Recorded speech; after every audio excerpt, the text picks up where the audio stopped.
आपको बता दें, लखीमपुर कांड से जुड़ी हुई इस वक्त की बड़ी खबर, आशीष मिश्रा को सुप्रीम कोर्ट से झटका लगा है। सुप्रीम कोर्ट ने आशीष मिश्रा की जमानत याचिका जो डाली गई थी उसे रद्द कर दिया है। हाईकोर्ट से मिली जमानत सुप्रीम कोर्ट ने रद्द कर दी है। हाईकोर्ट से मिली जमानत को सुप्रीम कोर्ट में चुनौती दी गई थी। आशीष मिश्रा को अब 1 हफ्ते में सरेंडर करना होगा।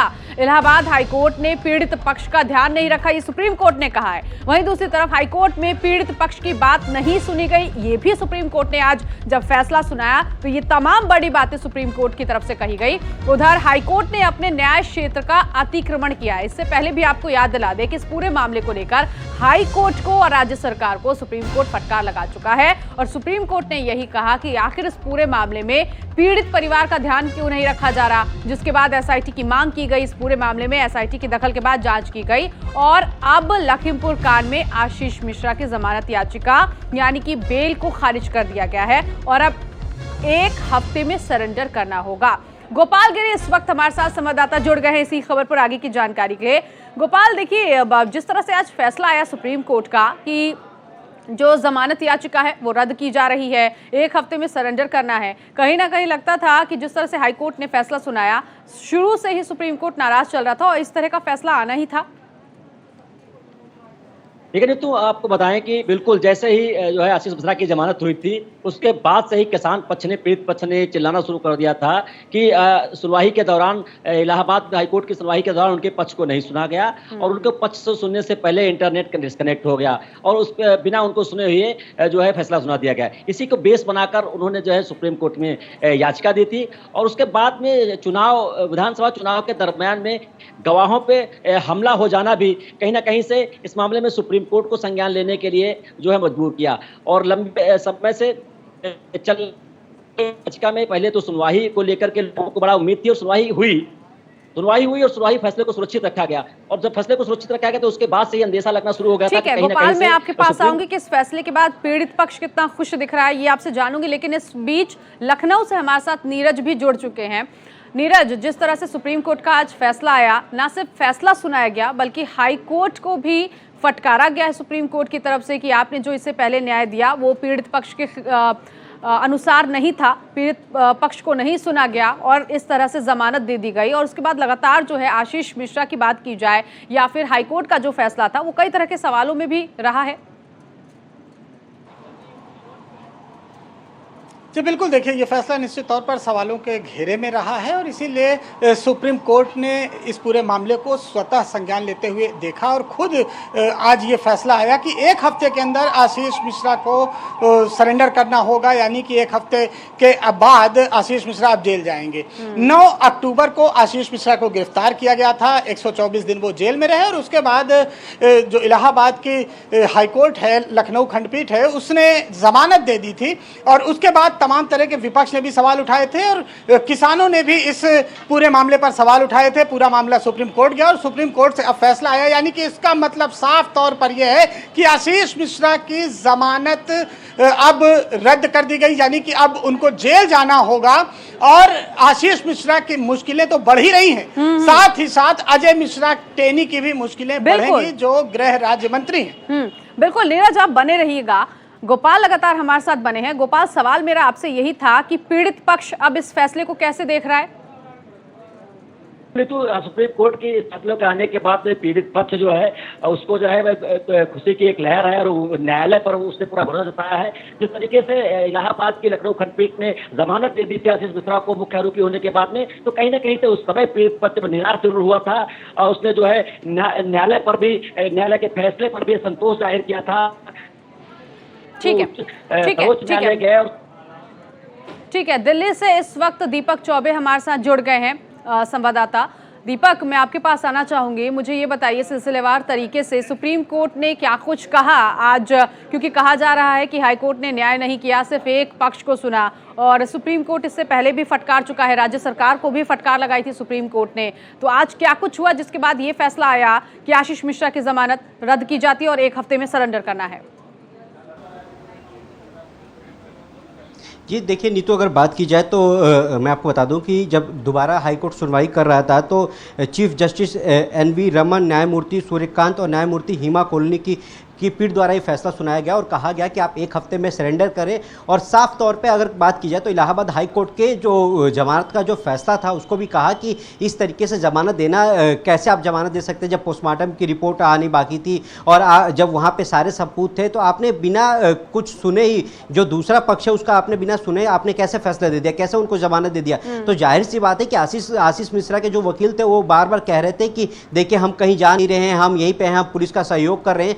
पर साफ तौर से जिस तरीके से जो चीफ जस्टिस है उन्होंने साफ कहा कि नहीं आप 1 हफ्ते के अंदर अपने जो क्लाइंट है उनको बोले कि सरेंडर करें, वरना हम उनको बेल कैंसिल कर देंगे। तो कहीं ना कहीं जिस तरीके से लगातार अगर बात की जाए कि देखिए लगातार विपक्ष भी मतलब विपक्ष जो था वो कह रहा था कि जिस तरीके से उनके जो गृह राज्य मंत्री के बेटे हैं और उनके जो सबूत है उनसे छेड़छाड़ की जाएगी। लगातार जो विपक्ष है वो कहीं ना कहीं बीजेपी को भी इस मामले में घेर रहा था। और उसके बाद देखिए जब पिछली सुनवाई हुई थी तो तभी सुप्रीम कोर्ट ने कहा था कि देखिए इतनी जल्दी इलाहाबाद हाई कोर्ट को बेल से मना नहीं करना चाहिए था, ये बहुत गलत तरीका था। आपको पहले पक्ष के जो विपक्ष है उसको भी सुनना चाहिए था, उसमें 4 जो लोग मरे थे उनकी भी बात सुननी चाहिए थी कि उनके परिवार क्या कह रहा है। और आप बिना सोचे समझे अगर इस तरीके का फैसला देंगे तो ये गलत है। तो कहीं ना कहीं इलाहाबाद के हाई कोर्ट के जो फैसला था उस पर भी सुप्रीम कोर्ट ने ना कहीं एक नाराजगी जताई है और साफ कहा है कि इस तरीके से दोबारा नहीं होना चाहिए। और देखिए अब आशीष मिश्रा को 1 हफ्ते के अंदर कोर्ट में सरेंडर करना है। और देखिए अब इसके बाद राजनीति भी शुरू हो गई है। अगर बात की जाए तो जो किसान नेता हैं राकेश टिकैत वो भी लगातार कह रहे हैं कि ये तो होना ही था। तो कहीं ना कहीं देखिए बीजेपी के लिए भी धक्का है, क्योंकि लगातार बीजेपी के अब जो बड़े नेता हैं वो इस पे बोलने के लिए तैयार नहीं है। जब मेरी कुछ नेताओं से बात हुई तो वो साफ कह रहे हैं कि इस बारे में हम कुछ नहीं बोलना चाहते क्योंकि ये मामला अब सुप्रीम कोर्ट का है, तो सुप्रीम कोर्ट देख रहा है। पर कहीं ना कहीं जिस तरीके से गृह राज्य मंत्री अजय मिश्र टहनी कह रहे थे कि मेरा बेटा निर्दोष है, अगर ऐसा कुछ होता है, अगर उसके सब नाम आते हैं तो मैं सरेंडर कर दूंगा। उसके बाद देखिए उनकी गिरफ्तारी होती है चुनाव से पहले, फिर उनको जेल में डाला जाता है, उसके बाद फिर उनको बेल मिलती है। तो लगातार जो अगर बात की जाए लखीमपुर हिंसा की जो घटना है वो लगातार अब सुप्रीम कोर्ट मॉनिटरिंग कर रहा है। तो देखिए आने वाले वक्त में जरूर कुछ बड़ा हो। क्योंकि 1 हफ्ते का वक्त दिया है, मैं बाकी और भी संवाददाताओं के पास आऊंगी, लेकिन एक सवाल मेरा और अहम है दीपक आपसे, क्योंकि मोहलत भी देखी जाए तो सुप्रीम कोर्ट की तरफ से बहुत कम दी गई है। 1 हफ्ते का ये वक्त है जब सरेंडर करना है। क्या इस बीच आशीष मिश्रा के पास कोई दूसरा विकल्प भी हो सकता है जिसको आशीष मिश्रा आजमा सकते हैं या फिर नहीं?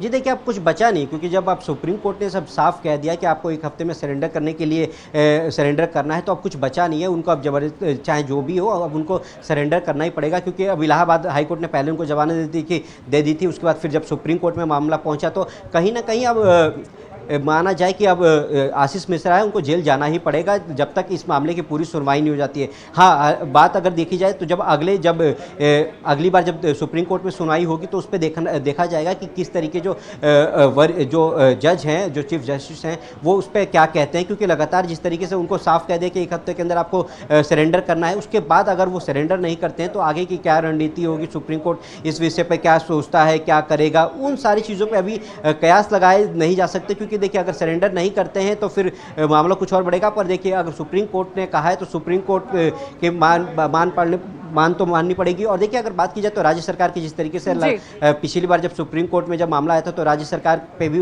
उंगली उठी थी कि राज्य सरकार पर उंगली उठी थी। और आज जब सुप्रीम कोर्ट में इस पूरे मसले को एक बार फिर से लाया गया तो ये फैसला आया है कि 1 हफ्ते में सरेंडर करना है और जमानत याचिका रद्द हो गई है। नीरज, जिस तरह से आज का ये फैसला आया है आशीष मिश्रा के खिलाफ, अगर हम राजनेताओं की बात करें, क्या रिएक्शन कोर्ट में पेश होने से पहले उन्होंने दिए और अब जब फैसला आ गया उसके बाद क्या कोई रिएक्शन आपके पास पहुंचा है? देखिए इस पूरे मामले पर अभी भारतीय जनता पार्टी का कोई भी नेता कुछ बोलने को तैयार नहीं है। उनका साफ कहना है कि मामला कोर्ट से जुड़ा हुआ है, सुप्रीम कोर्ट से जुड़ा हुआ है, इस मामले पे अभी वो बच रहे हैं। लेकिन अगर हम शुरू से सिलसिलेवार तरीके से इस पूरे प्रकरण को देखें, 3 अक्टूबर की ये पूरी घटना थी जिस दिन ये थार कांड हुआ था जिसमें कई लोगों की जान गई थी। उसके बाद फिर 4 लोगों की पीट के हत्या हुई थी। बहुत हाई प्रोफाइल यानी देश भर में सबसे चर्चित कांड था। और जमानत उस दिन मिली जिस दिन पहले चरण का इलेक्शन था। यहां पर आशीष मिश्रा को जमानत मिल गई जिस दिन पहले चरण का इलेक्शन था। और उसके बाद से विपक्ष लगातार हमलावर था। चुनाव में भी काफी चर्चित रहा यह मामला। कोई भी विपक्ष का नेता था मंच पर शुरुआत इसी कांड से करता था, लखीमपुर खीरी कांड से। और आज जिस तरह से सुप्रीम कोर्ट ने आईना दिखाने का काम किया है कि किसी भी हाई प्रोफाइल केस में जिस तरह से जमानत हो जाती है या जिस तरह से उसको देखा जाता है, तो हाई कोर्ट को अगर कहा जाए एक प्रकार से आईना भी दिखाया है सुप्रीम कोर्ट ने और ये बताया है कि न्याय जो है वो आखिर जो न्यायपालिका है उस पर लोगों का विश्वास बना रहे। लिहाजा एक हफ्ते का अब समय मिला है, एक हफ्ते के अंदर लखीमपुर की कोर्ट में जहां पर केस चल रहा है आशीष मिश्रा को वहां सरेंडर करना होगा और वो दोबारा जेल में जाएंगे। बिल्कुल, एक हफ्ते की मोहलत मिली है और सुप्रीम कोर्ट ने ये बड़ा फैसला जो है पीड़ित पक्ष के लिए लिया है। गोपाल, मुझे ये बताइए, क्योंकि इससे पहले जब हाई कोर्ट में ये पूरा मामला पहुंचा था तो पीड़ित पक्ष कह रहा था कि कई तरह के सबूत जो हैं छिपाए गए हैं, कुछ ऐसे सबूत भी हैं जिनको दिखाया ही नहीं गया और उस आधार पर कोर्ट ने सुनवाई कर दी। तो क्या इस बार सुप्रीम कोर्ट में वो सबूत भी पहुंचे जिनको लेकर पीड़ित पक्ष की तरफ से, किसानों की तरफ से कहा जा रहा था कि उस वक्त हाई कोर्ट में इन्हें पेश नहीं किया गया? लेकिन ये तो सबूत की बात नहीं है। जब हाईकोर्ट ने इनको जमानत दी थी आशीष मिश्रा को, तो उनके वकील की तरफ से जो सबसे पहला अहम मुद्दा उठाया गया था वो ये उठाया गया था कि सुनवाई के दौरान हमारी बहस को पूर्ण तरीके से सुना नहीं गया। नेटवर्क प्रॉब्लम होने के चलते हमारी तरफ से जवाबदेही जो बनती थी, हमको जो साक्ष्य प्रस्तुत करने थे उनको नहीं सुना गया और उनको सुने बिना ही जो है हाईकोर्ट ने आशीष मिश्रा की जमानत दे दी है। इस बात को लेकर उन्हें असंतोष जाहिर किया था और कहीं ना कहीं से उनके परिजनों ने भी जो है हाईकोर्ट के द्वारा दिए गए निर्णय पर असंतोष जाहिर करते हुए सर्वोच्च न्यायालय की शरण ली थी। लेकिन अब जब सर्वोच्च न्यायालय ने जो है प्रदेश सरकार को और जो है न्यायालय को, उच्च न्यायालय को जो है निर्देश देते हुए, फटकार लगाते हुए इस तरीके का निर्णय दिया है, तो कहीं ना कहीं से उनको फिर से जो है न्यायपालिका में उनका विश्वास जो है लौटा है और उनका कहना है देर से ही सही लेकिन उन्हें जो है न्याय मिला है और आशीष मिश्रा को जब जेल जाएंगे तो जो मृतक हैं उनके परिजनों को असली संतोष मिलेगा। ठीक है, बहुत शुक्रिया आपका गोपाल इस जानकारी के लिए। नीरज, आपका भी बहुत शुक्रिया। दीपक, आपका भी बहुत शुक्रिया। तो कुल मिलाकर एक हफ्ते का वक्त है, आशीष मिश्रा को अब सरेंडर करना होगा क्योंकि सुप्रीम कोर्ट की तरफ से लखीमपुर कांड को लेकर एक बड़ा फैसला सामने आ गया है।